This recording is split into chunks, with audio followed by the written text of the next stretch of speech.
മക്കളെ, ഇതാ നമ്മൾ വീണ്ടും സ്വദേശത്തുള്ളവരും വിദേശത്തുള്ളവരും പ്രേക്ഷിതരും ശുശ്രൂഷകരും സഹനപ്പുക്കളും അപ്പസ്തോലന്മാരും ദൈവജനം മുഴുവൻ കൂടിയിരിക്കുകയാണ്. ദൈവജനത്തിന് കർത്താവ് അനുഗ്രഹത്തിനായി തരുന്നത് വചനമാണ്. ആര് വചനം കേൾക്കുന്നുണ്ടോ, ആര് വചനം വായിക്കുന്നുണ്ടോ, ആര് വചനം അനുസരിക്കുന്നുണ്ടോ, അവർ എല്ലാവരും അനുഗ്രഹിക്കപ്പെടും. ഇതാ കർത്താവ് ഇന്ന് വചനം തരുന്നത് 1 പത്രോസ് 3:17.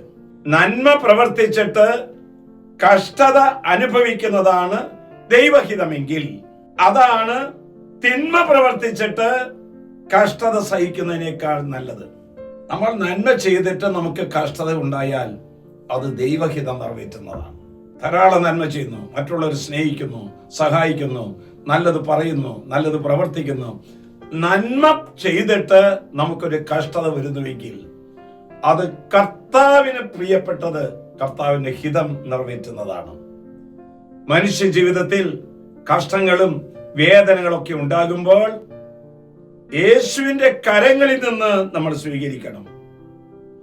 സഹനങ്ങൾ നമ്മെ ദൈവീക പദ്ധതിയിലേക്ക് കൂടുതൽ കൂടുതൽ അടുപ്പിക്കുന്നതാണ് എന്ന് നമ്മൾ മറക്കരുത്. ഒരു സാക്ഷ്യം നമുക്ക് കേൾക്കാം. കർത്താവിന്റെ ഒരു പ്രിയപ്പെട്ട പുത്രി നമ്മോട് സംസാരിക്കുന്നു. എൻ്റെ പേര് ബീന. ഞാൻ പോളിയോ വന്ന് തളർന്നു കിടക്കുന്ന ഒരു കിടപ്പ് രോഗിയാണ്. പട്ടത്തച്ഛൻ്റെ പ്രയർ ലൈൻ 1 വർഷത്തിന് മേലെയായിട്ട് ഞാനതെന്നും കാണാറുണ്ട്. അതിൻ്റെ വചനങ്ങൾ എൻ്റെ തളർന്ന ശരീരത്തിന് പുതിയൊരു ശക്തിയും സൗഖ്യവും തരാറുണ്ട്. ആദ്യമൊന്നും എനിക്ക് ഇത്രയ്ക്ക് സമയം ഇരിക്കാൻ സാധിക്കില്ലായിരുന്നു. ഇപ്പോൾ ഞാൻ കൂടുതൽ സമയം ഇരിക്കുന്നുണ്ട്. ഞാൻ എപ്പോഴും കിടക്കുന്ന ഒരു വ്യക്തിയാണ്. ഞാൻ ആ വചനങ്ങൾ അനേകം മക്കൾക്ക് ഷെയർ ചെയ്ത് കൊടുക്കുമ്പോൾ അവരുടെ ജീവിതത്തിലും ഒത്തിരി അനുഭവങ്ങൾ ഉണ്ടായതായി അവരെന്നെ അറിയിച്ചിട്ടുണ്ട്. ഈ അനുഗ്രഹങ്ങൾ ഈ ശുശ്രൂഷയിലൂടെ ഞങ്ങൾക്ക് തന്ന ഈശോയ്ക്ക് 1000 നന്ദി. മക്കളെ, സഹനത്തിലൂടെ ലോകത്തെ കീഴടക്കാൻ നമുക്ക് സാധിക്കും. സഹനത്തിലൂടെ നമ്മുടെ അധമമായ വികാരങ്ങളെ ജയിച്ചടക്കാൻ സാധിക്കും.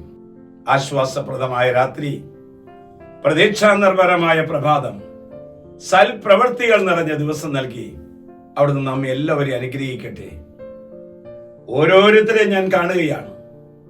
ക്യാൻസർ രോഗികൾ, ട്യൂമർ രോഗികൾ, തളർവാദ രോഗികൾ, മാനസികമായി അസ്വസ്ഥതയുള്ളവർ, ശാരീരികമായ പീഡകൾ, എത്ര മരുന്ന് കഴിച്ചിട്ടും മാറാത്തവർ, ഈ വചനം ശ്രവിക്കുക.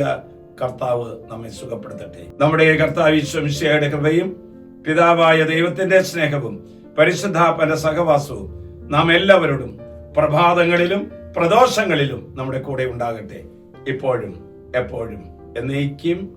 ആമേൻ.